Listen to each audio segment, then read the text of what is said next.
Hi hello నమస్తే welcome back to iDream media. ఈరోజు మనతో ఉన్నారు ఇమిగ్రేషన్ కన్సల్టెంట్ అయిన అడ్వకేట్ ఆదిత్య మల్లెలా గారు. సార్తో మాట్లాడదాం. ముఖ్యంగా లేటెస్ట్ అప్డేట్ EB-5 మీద, అందులోపును ఒక ఇంపార్టెంట్ ఇన్ఫర్మేషన్ అనేది ఈరోజు ఎపిసోడ్లో షేర్ చేసుకోబోతున్నాం. Stay tuned. నమస్కారం సార్. నమస్తే అండి. సార్, నిన్న సండే నేను లక్కీ భాస్కర్ మూవీకి వెళ్ళడం జరిగిందనమాట. సూర్యదేవర నాగవంశీ గారు ప్రొడ్యూస్ చేశారు. మమ్ముట్టి సన్ దుల్కర్ సల్మాన్ గారు యాక్ట్ చేశారనమాట సినిమాలో. చాలా బాగుంది సినిమా. ఫస్ట్ ఆఫ్ ఆల్ దాని గురించి ఎందుకు మాట్లాడుతున్న వీడియో అనుకోవచ్చు మీరు, పూర్తిగా చూస్తే అర్థమవుతుంది. అండ్ మెయిన్ సీన్లో EB-5 వీసా గురించి వచ్చిందనమాట. ఆ సినిమాలో అందరూ షాక్ అయిపోతారనమాట ఇలాగా. అవునండి. అది రాగానే నాకు వెంటనే మైండ్లో మీరు గుర్తొచ్చారనమాట. మొన్నేగా దీని గురించి నాకు పర్సనల్గా చెప్పడం జరిగింది సార్ అని చెప్పేసి. జనరల్గా మన ఆడియన్స్ కోసం లీక్ అవ్వకుండా చెప్తాను ఒక విషయం. అందుకే మేజర్ ట్విస్ట్ దగ్గర ఏం జరుగుతుందంటే, సినిమాలో హీరో US మైగ్రేట్ అవుతాడు. కానీ అది చాలా లాజికల్గా రియల్ లైఫ్లో ఎలా అయితే వెళ్ళొచ్చో, ఎటువంటి మ్యాజిక్ లేకుండా రీజనబుల్గా లాజిక్స్తో రియల్ లైఫ్లో ఎలా జరుగుతుందో సినిమాలో అదే రీజనింగ్ చూపించారనమాట. ఇక్కడ ప్లాట్ ఏం రివీల్ చేయట్లేదు నేను, ఓన్లీ దాని గురించి, ఆ ప్లాట్ అందులో మెయిన్ మన EB-5 గురించి మాట్లాడబోతున్నాను.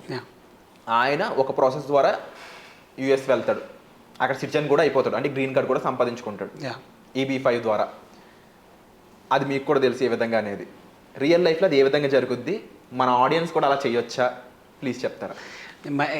నేను కూడా చూసానండి lucky Bhaskar movie, but it's like A spoiler alert అనుకుందాం. ఓకే. బట్ ఏంటంటే అసలు EB-5 వీసా అనేది ఏంటి అనేది మనం మాట్లాడుకోవచ్చు. సో EB-5 వీసా గురించి లక్కీ భాస్కర్ మూవీలో చూపించడం జరిగింది. సో ఆడియన్స్కి అది మనం రివీల్ చేయాల్సిన అవసరం లేదు కాబట్టి కొంచెం డిఫరెంట్ విధంగా మనం చెప్దాము. సో EB-5 వీసా అనేది ఏంటి అంటే, మనం ఫాస్ట్గా యూఎస్లో సెటిల్ అవ్వాలి అంటే, గ్రీన్ కార్డ్ పర్మనెంట్ రెసిడెంట్ అవ్వాలి అంటే ఫాస్ట్గా అవటానికి ఉన్న ఏకైక మార్గం. ఈ మార్గం ఏంటి అంటే, మనం మన డబ్బుల ద్వారా, మన ఇన్వెస్ట్మెంట్ ద్వారా మనం స్పాన్సర్ చేసుకొని మన ఫ్యామిలీ మైగ్రేట్ అవ్వచ్చు. ఆల్రెడీ అక్కడ ఉన్నవాళ్ళు ఇది ఫైల్ చేసుకొని అక్కడ వాళ్ళు గ్రీన్ కార్డ్ కానీ తెచ్చుకోవడానికి అవకాశం ఉంటుంది, as well as like citizen అవడానికి అవకాశం ఉంటుంది. ఈ సినిమాలో కూడా అదే చూపించడం జరిగింది. సో ఏంటి అంటే, ఇక్కడ బై ఇన్వెస్ట్మెంట్ అంటున్నా కదా, సో ఇక మనీ ఏదైతే ఉందో అసలు $800,000 కావాలి EB-5 వీసాకి. సో అది 7 to 8 crores అనేది లిక్విడేట్ చేసి తీసుకెళ్ళి యూఎస్లో ఇన్వెస్ట్ చేయాలన్నమాట. సో ఈ సినిమాలో కూడా అదే జరిగిద్ది అనమాట. సో మనకి ఏంటంటే, నేను చెప్పాను కదా EB-5 ప్రాజెక్ట్స్ ఉంటాయి అని. సో ఏంటంటే రీజనల్ సెంటర్ ప్రాజెక్ట్స్ ఉంటాయి. సో యూజువల్గా ఈ ప్రాజెక్ట్స్ అన్ని ఎలా ఉంటాయంటే, రియల్ ఎస్టేట్ ప్రాజెక్ట్స్ ఉంటాయి. హోటల్స్ ఉండొచ్చు, లేకపోతే రిసార్ట్స్ ఉండొచ్చు, లేకపోతే హౌసింగ్ ప్రాజెక్ట్స్ ఉండొచ్చు, రకరకాల anything related to commercial enterprise ఉంటాయి అనమాట.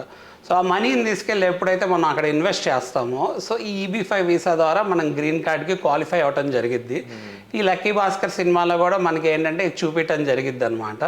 సో ఏంటంటే ఆడియన్స్ అందరూ చాలా ఎంతూజియాస్టిక్గా ఉంటారు కదా సినిమా వాచ్ చేయడానికి. సో నేను ఏంటంటే అది మొత్తం డీటెయిల్గా రివీల్ చేయట్లేదు. తప్పకుండా మీరు చూసి ఆ EB-5 ఒక అడ్వాంటేజ్, దుల్కర్ సల్మాన్ గారు ఎలా అడ్వాంటేజ్ తీసుకున్నారు మమ్ముట్టి గారు అబ్బాయి సినిమాలో అనేది మీరు చూడొచ్చు. సో చాలా బాగుందన్నమాట మూవీ కూడా. అంటే నిజంగా ఫస్ట్ ఆఫ్ ఆల్ డైరెక్టర్ గారికి అప్రిషియేషన్ ఏంటంటే, ఏదో మ్యాజికల్గా వెళ్ళిపోయాడు US అన్నట్టు కాకుండా, రియల్ లైఫ్లో ఏ విధంగా తెలివిగా వెళ్ళొచ్చు అనే దాన్ని అక్కడ చూపించడం జరిగింది. And at the same time real లైఫ్లో మనం ఇక్కడ మాట్లాడుకున్నట్లయితే, ఎవరైనా సరే US వెళ్ళి సెటిల్ అవ్వాలనుకున్న వాళ్ళు అయి ఉండొచ్చు, US వెళ్ళి అక్కడ ఇన్వెస్ట్మెంట్స్, అక్కడ బిజినెస్ అనుకున్న వాళ్ళు అయి ఉండొచ్చు.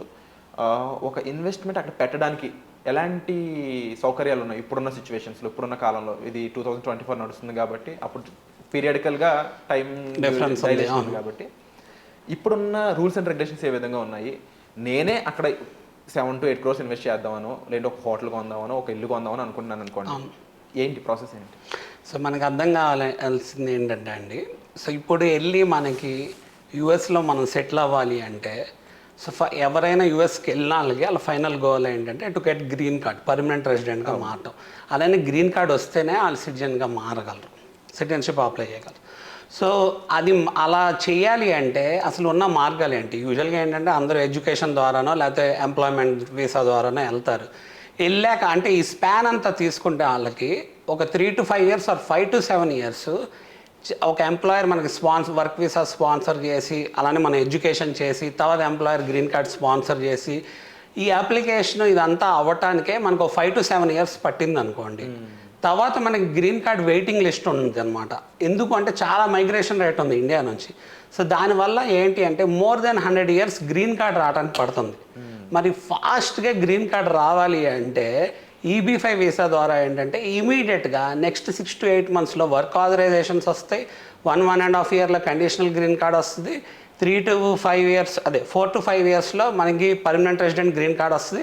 3 to 5 yearsలో మన ఇన్వెస్ట్మెంట్ ఏదైతే మనం $800,000 7 to 8 crores పెడుతున్నామో యూఎస్లో ఆథరైజ్ చేసిన ప్రాజెక్ట్స్లో ఇన్వెస్ట్ చేస్తున్నాం, ఆ మనీ కూడా వెనక్కి వస్తాం జరిగింది. ఎంటైర్ మన ఫ్యామిలీ అంతా క్వాలిఫై అయ్యిద్ది అండి. సో ఇది ఏంటంటే fastest way to get green card. అలానే ఏంటంటే ఈ ప్రాసెస్ ద్వారా అయితే మనం 7 yearsలో సిటిజన్షిప్ కూడా క్వాలిఫై అయ్యే అవకాశం ఉంది. అలానే సిటిజన్షిప్ వచ్చాక మన పేరెంట్స్కి కూడా మనం గ్రీన్ కార్డ్ స్పాన్సర్ చేయొచ్చు. సో ఈ మెథడ్ ఏదైతే ఉందో దీన్ని యూటిలైజ్ చేసుకోవచ్చు. అయితే దీనికి ఏంటంటే సోర్స్ ఆఫ్ ఫండ్స్ కావాలి. సో $800,000 అనేది 7 to 8 crores. ఆ మనీ మనం ఇన్వెస్ట్ చేస్తే దాన్ని ఫారెన్ ఇన్వెస్ట్మెంట్ ఫండ్గా గుర్తించి ఈ మనీ వల్ల అక్కడ ఎంప్లాయ్మెంట్ జనరేట్ అయింది, ఎకానమీ బూస్ట్ అయింది, ఇన్ఫ్రాస్ట్రక్చర్ డెవలప్ అయింది అనే పారామీటర్స్ కన్సిడర్ చేసి మనకి గ్రీన్ కార్డ్ ఇస్తాం జరుగుతుంది. So we are like a privileged member అనమాట. అంటే మన కంట్రీ యొక్క ఎకానమీని బూస్ట్ చేయడానికి మన ఇన్వెస్ట్మెంట్ అనేది వాళ్ళకి ఉపయోగపడుతుంది. కాబట్టి డెఫినెట్గా ఏంటి అంటే గ్రీన్ కార్డ్కి క్వాలిఫై అవడానికి మనకు అవకాశం ఉంటుంది. సో దీంట్లో ఎలా అంటే సోర్స్ ఆఫ్ ఫండ్స్కి స్టెప్స్ ఉన్నాయి. So identification of swords of funds, documenting of swords of funds. 7 to 8 crores అనగానే ఎలా దాన్ని జనరేట్ చేయాలి అనేది చాలా ఇంపార్టెంట్. అసలు అంటే మన ప్రాపర్టీ లిక్విడేట్ చేసి జనరేట్ చేస్తామా, లేకపోతే మనకున్న సేవింగ్స్ ద్వారా జనరేట్ చేస్తామా? కొంతమంది ఆల్రెడీ యూఎస్ వెళ్ళిపోతారు, వాళ్ళు అక్కడ ఎడ్యుకేషన్ చేసి అలానే వర్క్ చేస్తూ ఉంటారు, వాళ్ళకి ఇంకా గ్రీన్ కార్డ్ వచ్చిన పరిస్థితి ఉండదు. అంటే ఈ few years down the line already earn చేసుకున్న కొన్ని $hundreds of thousands వాళ్ళకి సేవింగ్స్ కింద ఉంటాయి, అవి కూడా వాళ్ళు వాడుకోవచ్చు. అలానే గిఫ్ట్ మనీ కింద కూడా మనం అడ్వాంటేజ్ తీసుకోవచ్చు, లేకపోతే లోన్ మనీ కూడా అడ్వాంటేజ్ తీసుకోవచ్చు, బోత్ ఇన్ యూఎస్ కానీ ఇండియా కానీ. బట్ ప్రతిదానికి లేయర్స్ ఆఫ్ స్క్రూటినీ ఉంటుంది, స్టెప్స్ ఉంటాయి, సో డ్యూరేషన్ ఉంటుంది. ఎందుకంటే యూఎస్ ఎలా పడితే అలా గ్రీన్ కార్డ్ ఇచ్చేది కాబట్టి. సో మనం కనుక ఆ ప్రాసెస్ అప్రోప్రియేట్గా ఫాలో అయితే డెఫినెట్గా స్టేజెస్ వైజ్గా మనకి గ్రీన్ కార్డ్ క్వాలిఫై అయ్యి గ్రీన్ కార్డ్ మనకి మన ఎంటైర్ ఫ్యామిలీకి వచ్చే అవకాశం ఉంటుంది. అలానే మనం ఇన్వెస్ట్ చేసిన డబ్బులు కూడా మనకి వచ్చే అవకాశం ఉంటుంది అనమాట. సో ఇది EB5 వీసా ఒక speciality. Wonderful sir.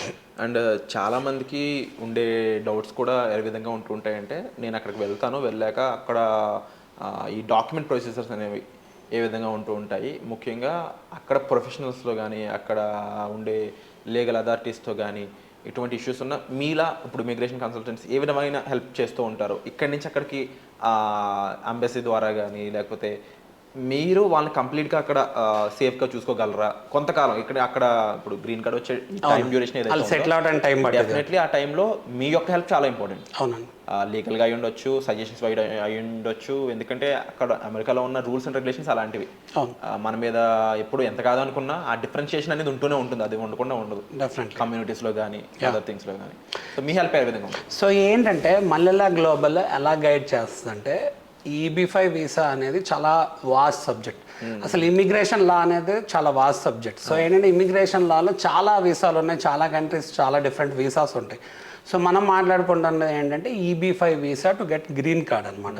So EB5 visa అనగానే చాలా వాస్ట్ సబ్జెక్ట్. అండ్ ఈ సబ్జెక్ట్ అర్థం కావడానికి మనకి చాలా టైం పట్టింది. ఎందుకు అంటే మనం 7 to 8 crores ఏదైతే ఇన్వెస్ట్ చేస్తున్నామో $800,000 అది మెయిన్ పారామీటర్ అనమాట. ఆ $800,000 ఎప్పుడైతే మనం యూఎస్లో ఇన్వెస్ట్ చేస్తామో ఆ మనీ క్వాలిఫై అయితే మనకు గ్రీన్ కార్డ్ వస్తుంది. ఓకే. సో ఇదంతా క్వాలిఫై అవ్వాలి అంటే చాలామంది ఏమనుకుంటారంటే నా దగ్గర 7 to 8 crores ఉన్నాయి అనుకుంటారు. వాళ్ళకి అర్థం కావాల్సింది ఏంటంటే 7 to 8 crores జాగ్రత్తగా డాక్యుమెంట్ చేసుకోవాలి మీకున్న మనీని. ఎందుకు అంటే యూఎస్ ఏం చేస్తుందంటే లీగల్ సోర్స్ ఆఫ్ మనీ, అంటే ఈ సోర్స్ ఆఫ్ మనీ ఏదైతే ఉందో దీని ఒక పాత్వే ఏంటి, దీని ఒక పాత్ ఎక్కడి నుంచి వచ్చినాయి, ఎలా వచ్చినాయి, ఎవరిచ్చారు, లేకపోతే మీరు ఎలా ఎర్న్ చేసుకున్నారు, లేకపోతే మీరు ఎలా లిక్విడేట్ చేశారు, ఏ ప్రాపర్టీ ద్వారా లిక్విడేట్ చేశారు, ఆ ప్రాపర్టీ మీకు ఎలా వచ్చింది, ఇవన్నీ కూడా డాక్యుమెంట్ చేసుకోవాలి. అలాగే సోర్సెస్ అసలు మనకి ఏమున్నాయి ఐడెంటిఫై చేసుకోవాలి. ఐడెంటిఫికేషన్ ఆఫ్ సోర్సెస్ అనేది it's like a major step అనమాట. ఎందుకు అంటే అసలు మన దగ్గర ఆ డబ్బులు ఉన్నాయా, ఇప్పుడు చాలామంది యూఎస్లో ఇల్లు కొనుక్కుంటారండి, లోన్ మీద కొనుక్కోవచ్చు. కొంతమంది ఏంటంటే అక్కడికి వెళ్ళి వాళ్ళకి గ్రీన్ కార్డ్ లేకపోయినా ఇల్లు కొనుక్కుంటారు. సో ఆ ఇల్లు కొనుక్కున్నంత మాత్రాన యుఎస్ గవర్నమెంట్ మన అక్కడ ఉండనీదు. బట్ ఏంటంటే ఆ ఇల్లు కొనుక్కుంటాం వల్ల ఏమైందంటే ఆ ప్రాపర్టీ యొక్క వాల్యూ అప్రిషియేట్ అయిందనుకోండి, ఆ ప్రాపర్టీని లిక్విడేట్ చేసి ఆ మనీని మళ్ళీ EB5 వీసాకి పెట్టి గ్రీన్ కార్డ్ తెచ్చుకొని మన ఇమిగ్రేషన్ గోల్ మనం రీచ్ అయ్యే అవకాశం ఉంటుంది. ప్లస్ ఈ డబ్బులు మళ్ళీ మనకు వెనక్కి వచ్చాక మళ్ళీ మనం వేరే ప్రాపర్టీలో ఇన్వెస్ట్ చేసుకోవచ్చు. అలానే ఏంటి అంటే కొంతమంది దగ్గర మొత్తం $800,000 ఉండకపోవచ్చు. సో అప్పుడు ఏంటంటే వాళ్ళ దగ్గర ఒక $500,000 ఉందనుకోండి, ఇంకో $300,000 ఈ ప్రాజెక్ట్లో బ్రిడ్జింగ్ లోన్ లాగా ఇచ్చే అవకాశం ఉంటుంది. వాళ్ళ ఫైనాన్షియల్ కెపాసిటీ అలానే దేర్ ఎలిజిబిలిటీ టు పే బ్యాక్ని బేస్ చేసుకొని ఉంటుంది అన్నమాట. అలానే ఇప్పుడు నా దగ్గర మొత్తం డబ్బులు లేవు అనుకున్నారు అనుకోండి, కరెంట్లీ కొంతమంది ఏం చేస్తారంటే ఫ్యామిలీ మెంబర్స్ దగ్గర, నైబర్స్ దగ్గర, లేకపోతే వాళ్ళకున్న సర్కిల్ రిలేటివ్స్, బ్లడ్ రిలేటివ్స్ వీళ్ళ దగ్గర వాళ్ళకున్న ఎక్విటెన్స్ బేస్ చేసుకొని వాళ్ళు యుఎస్లో కానీ ఇండియాలో కానీ పర్సనల్ కెపాసిటీలో బారో చేసుకోవడం జరిగింది. యాజ్ ఎ లోన్ లాగా తీసుకోవడం జరిగింది. లోన్లో ఏంటంటే సెక్యూర్డ్ లోన్, అన్సెక్యూర్డ్ లోన్ ఉంటుంది. అలాగే మనకేంటంటే లోన్ అనేది బ్యాంకింగ్ ఇన్స్టిట్యూషన్స్ ఇవ్వచ్చు, ప్లస్ ఏంటంటే నాన్ బ్యాంకింగ్ ఫైనాన్షియల్ ఇన్స్టిట్యూషన్స్ ఇవ్వచ్చు, ప్రైవేట్ లెండర్స్ ఇవ్వచ్చు. సో ప్రతిదానికి స్క్రూటినీ ఉంటుంది, డాక్యుమెంటేషన్. ఇప్పుడు ఎవరైనా ఒక ఇండివిజువల్ కనుక డబ్బులు ఇస్తున్నాడు అనుకోండి, ఎవరికైనా లెండ్ చేస్తుంటే అతనికి ఎక్కడి నుంచి వచ్చినాయి, ఎలా వచ్చినాయి అనేది కూడా ఈ కంటిన్యూటీ అండ్ కనెక్టివిటీ ఎస్టాబ్లిష్ చేయాల్సి వస్తుంది. సో అప్పుడు ఏంటంటే ఈ ఫండ్ అనేది క్వాలిఫై అవ్వటం జరిగిద్ది అనమాట. అలానే మనం అక్కడికి వెళ్ళి సెటిల్ అవ్వాలి అంటే ఇదంతా ఈ ప్రాసెస్ అంతా అసలు మనం డబ్బులు లిక్విడేట్ చేయటము, ప్లస్ ఆ డబ్బులు ఎక్కడికి వెళ్తున్నాయి, ఈ డబ్బులు లిక్విడేట్ చేసిన డబ్బులు ఎక్కడికి వెళ్తాయి అంటే అక్కడ స్పెషల్ పర్పస్ వెహికల్ దీని EB5 కోసం క్రియేట్ చేసిన ఒక ఎస్క్రో అకౌంట్లోకి వెళ్ళటం జరిగింది. ఆ escrow account is again monitored by మనకి సెబీ ఎలా ఉందో అలానే సెక్యూరిటీస్ ఎక్స్చేంజ్ కమిషన్ అని అక్కడ ఒక బాడీ ఉంది. ఆ బాడీ అథారిటీ దీన్ని మానిటర్ చేస్తుంది, SEC. సో దానికి ఏంటి అంటే ఆ మనీని ఎలా పడితే అలా డైవర్ట్ చేయకుండా అలానే అప్రోప్రియేట్ విధంగా వాడటానికి అది సెక్యూర్డ్గా ఉంటుంది. అంటే మనకి ఎప్పటికప్పుడు ఆడిటింగ్ జరుగుతూ ఉంటుంది. అలానే అక్కడ జరిగే ప్రాజెక్ట్లో జరిగే డెవలప్మెంట్ని బేస్ చేసుకొని ఆ మనీ అనేది స్టేజెస్ వైజ్గా రిలీజ్ అవడం జరిగింది.